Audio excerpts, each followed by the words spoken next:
for joining us and sharing that insight. Now we move on to our next story. In the latest development in the Russia-Ukraine conflict, Ukrainian forces have released footage allegedly showing a missile strike on Russian launch systems in the Bryansk region.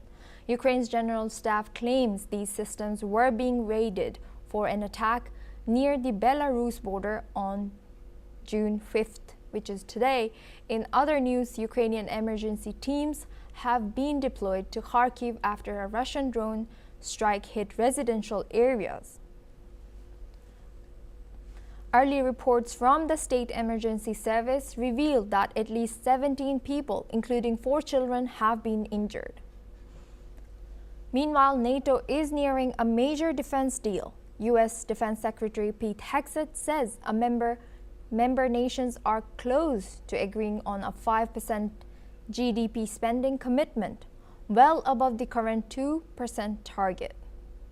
The Kremlin has issued a stern warning after Ukrainian strikes hit Russian military assets, including bomber planes in Siberia and the far north. Moscow also accused Ukraine of destroying rail bridges in the south, resulting in 7 deaths. While Kyiv has not claimed responsibility, Kremlin spokesperson Dmitry Peskov called the attack state terrorism. President Putin held talks with President Trump and informed that Russia will respond when its military deems it is necessary. The two also discussed the upcoming peace talks on the Russia-Ukraine conflict.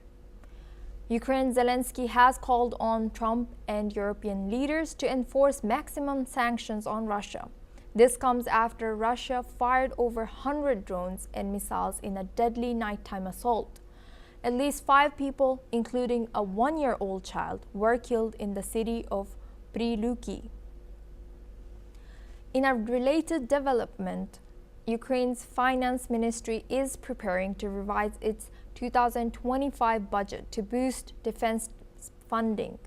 Lawmaker Yaroslav Zelezniak said Finance Minister Serhiy Marchenko briefed Parliament on the current budget status, emphasizing the need to redirect more funds to the military. The updated budget is expected to allocate 2.23 trillion hryvnias, around £40 billion for defense spending. Now we have guest Andrew Latham joining us. He's a professor of international relations at Macalester College. Thank you live from Minnesota, USA. Thank you so much for joining us again.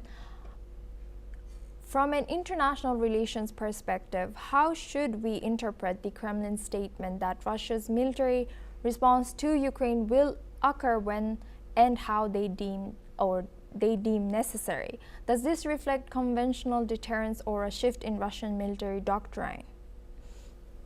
Well, there's a couple of issues on the table, one of which is the theatrics of this drone attack. It is not going to change the battlefield situation at all. I mean, it's going to have absolutely zero effect. The Russians are still, and I'm not an advocate of this, but I'm an observer of this, the Russians are making incremental gains every day, and this, like the Kursk offensive, is just theatrics. It is not changing the battlefield at all. At the end of the day, Putin, not a good guy, but he knows that he has to, in order to pursue his interests and Russia's objectives, he needs to just deflect things so that the Russian army can make its incremental gains and within, I'm pretty sure within 4 or 5 months, entirely capture the 4 oblasts that he wants. Zelensky's Kursk offensive was totally moronic, and this drone thing is totally theatric. There's no strategic, there was never any strategic value to either of these two initiatives. Yeah, I don't know what Mr. Zelensky was thinking, but he was wrong on both counts. and how about we touch on the risks. What risks does this posture pose to regional stability and broader international security frameworks? Well, I think people are a little bit, frankly, crazy about the Russian threat. You know, Russia has a history and it has its strategic objectives, but it doesn't translate into taking over or attacking all of Europe or Latvia, Estonia, Lithuania, Poland, and that's just not what's going on here. They want Putin and the Kremlin.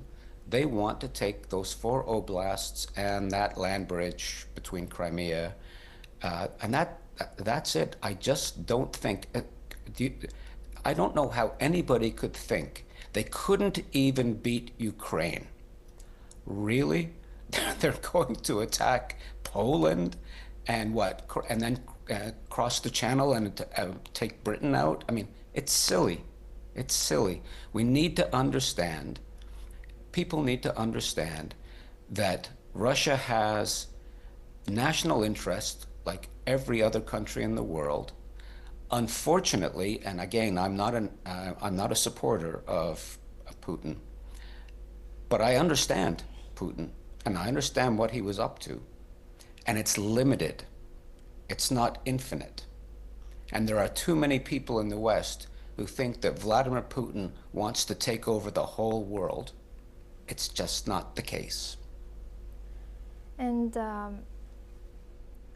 how could such a meeting affect U.S. diplomatic coherence and the global perception of American foreign policy leadership? Well, from my perspective, I'm Canadian, but I live in the U.S. and I've lived here for a long time. I think that's the interesting question. What should the United States do in response to what Putin is up to? Should President Trump be stroking, if I can put it that way, stroking Putin? No. We should be in the business of blunting and balancing. It's not Cold War 2.0, as your previous guest kind of hinted at. It's not Cold War 2.0. And if we approach it as Cold War 2.0, then it's going to be containment 2.0. And I think that is a disaster waiting to happen. I think limited blunting and containment is the grand strategic and diplomatic approach that needs to be adopted by the United States. Here's the thing, though. President Trump does not understand any of this. He simply doesn't. And I wish he had taken a course with me once upon a time and could understand grand strategy. But he doesn't. All he has is impulses and reflexes. And they change not day to day, hour to hour. And that's the scary bit for me. President Biden was no better. I would have to go back many, many, many presidencies to find somebody. I'd have to go back to Eisenhower to find a president that could think in grand strategic terms. Yeah, so there you go. As a student of grand strategy and as a Canadian, actually I have 4 passports, but that's neither here nor there. This president, those 2 presidents, actually 3 presidents, Xi Jinping. Professor, I would like to come back to our discussion point. How credible is Putin's offer to assist Trump with Iran's nuclear negotiations, given Russia's current ties with Tehran? We both know that we assume that they have close relationship. Yeah. Well, we have, I don't like to use the term axis of evil, but we have an axis of some sort, which involves Russia, China, North Korea, and Iran. And they're up to no good. So we need to find ways, as I said, to balance and blunt, and to stop them from. And so, with respect to Iran specifically, I would like to completely derail their nuclear program. The JCPOA, under the Obama administration, that didn't do it. In fact, if you actually read the JCPOA agreement, it would have expired by now. Need to find a way to make Iran a non-nuclear weapons state. There are only two options on the table, one of which is diplomacy, come to an agreement, not the JCPOA, which was ridiculous, but an actual diplomatic treaty agreement. And the other one, and you're not going to want to hear this, the other one is for Israel and the United States to bomb that program out of existence. Thank you. I would prefer the diplomatic route, but if that doesn't pan out, the other route, that works for me too. Thank you very much, Professor Andrew Latham, for joining us and sharing that insight. Now we move on to our next story.